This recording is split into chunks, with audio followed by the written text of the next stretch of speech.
In September 2017, I was invited to co-preach with a guy from another church at a gathering called Culture at GT. The other preacher, who shall remain nameless to protect the innocent, had only been in this area for about a year. And even after you hear the story, it really wasn't my fault that he left a few months later. I promise. So anyways, this preacher and I were assigned the junior high students. He wanted to do this really serious study on Abraham and Moses and talk about being called and how if we would just live our lives like Christ, then Christianity would explode. Well, when I heard him say explode, I had this awesome idea. Now I had to text Ricky at GT, who was running the event, and ask him if I could do it. But once I got permission, then I pitched it to Preacher. Got to make sure those roadblocks are handled.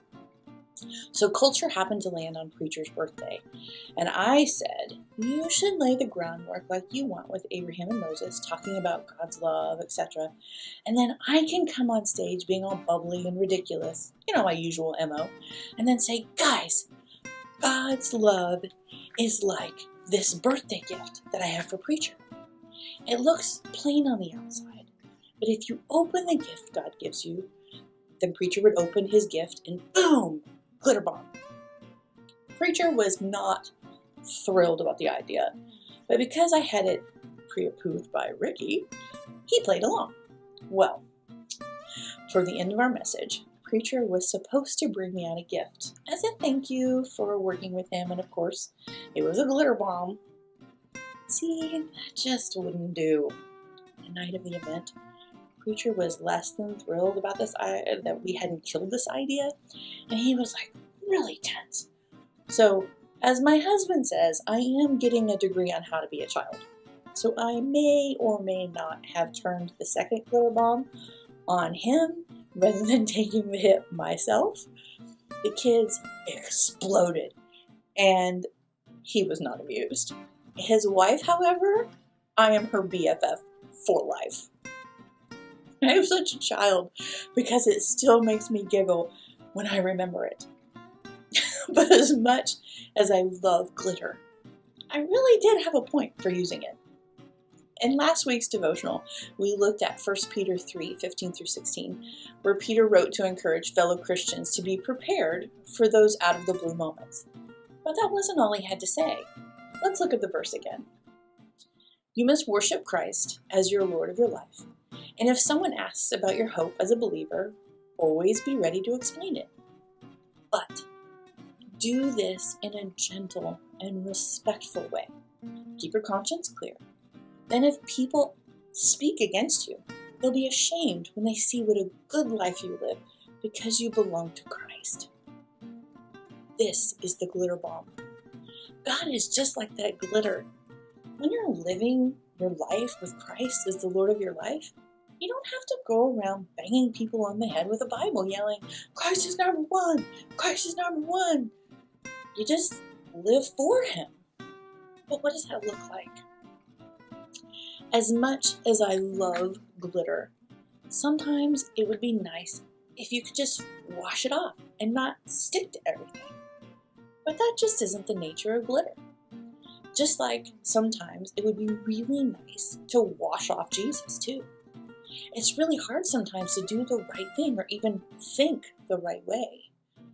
Maybe it's when you make a mistake of reading the comments on social media, or my personal favorite, when you make eye contact with that one person in your life that takes every mature bone in your body to not roll your eyes and stick your tongue out them, right? Okay, maybe that's just me. But everyone has that one person that just grinds their gears. Maybe it's when you get invited to do or watch something that looks really fun and interesting, but you know in your soul it just isn't the right thing to have in your life. Maybe it's even when you're alone with your boyfriend or girlfriend and all those Jesus lessons just fly out the window. Maybe your home life sucks. Your husband, wife, mom, dad, siblings, job, or school are just too much. And you don't feel like you have anyone to listen to the screams of heartache, fear, and anguish. Most days, you're just trying to get through one more day. And Jesus isn't even on your radar. Don't let anyone fool you. It doesn't matter if you're a teen, a young adult, a middle-aged person like moi, or a senior saint. Life is hard for everyone. Some of us just hide it better than others. I promise you are not alone. And God is there for you to pour out all that anger and frustration to Him. I can tell you from experience that comfort is beyond measure. You see, I know I have Jesus, my shining joy in my life. That love, acceptance, and grace I find with Him makes those tough choices, those tough days, those times when you can't even find words because all you want to do is double over and cry. Those days where you haven't made the right choices and you're just trying to find your way back. Those days are a little easier when you know that when you cry out to God, please, Lord, help me, He's there. I believe that what God wants more than anything in the world is for everyone to know Christ's comfort like I do.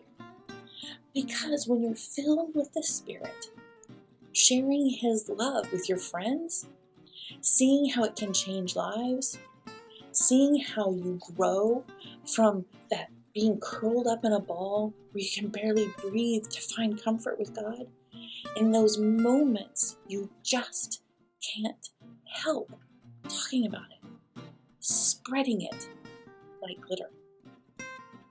If you don't know Jesus, let me introduce you to Him. You can contact me via Facebook or YouTube Messenger with your contact information, and we can talk about who Jesus is. I'm willing to bet that if you go to GT today, even though it's been 3 years, you will still find glitter throughout their youth room, their hallways, and sanctuary. If you know Jesus, live like Him.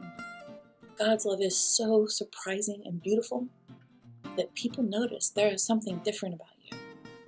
And you too will shine like a glitter ball on New Year's Eve. Just make sure you're prepared to answer why.